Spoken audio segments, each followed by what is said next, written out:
I've always been uneasy driving alone at night. It was worse the first few times, when I had just gotten my license, but the nagging fear has never gone away to this day.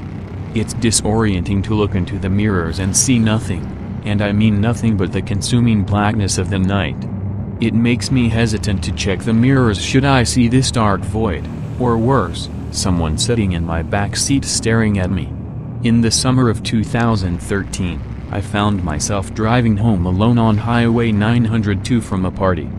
It was almost midnight, and needless to say it was pitch black. As was usual at night, I was on edge. I had the radio off, and could hear nothing but the muffled roar of tires on pavement and the dull hum of the engine. I stole a glance into the middle rear-view mirror, and saw nothing but darkness through the back window. I know that I looked backward and saw nothing. I'm sure of it. Just the seemingly endless blackness of the night. I remember it so clearly because not 10 seconds later a car passed me to the left. Headlights on. I had one of those sudden adrenaline rushes like when you think you see a person outside your bedroom window when it's just a tree, or when you start to wake at night with the feeling of falling. 10 seconds earlier, nothing had been behind me. Suddenly, a car. I drove all the way home shivering and knowing something was off. The next morning, I found 2 sets of scratches near the back of my van. One was on the left rear, one was on the right. The car was pretty old.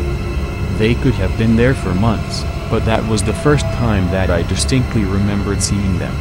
In hindsight, there are 2 possibilities for what happened that night. Possibility 1. By some glitch in reality, or something paranormal, this other car had somehow appeared behind me within 10 seconds of me checking my mirror.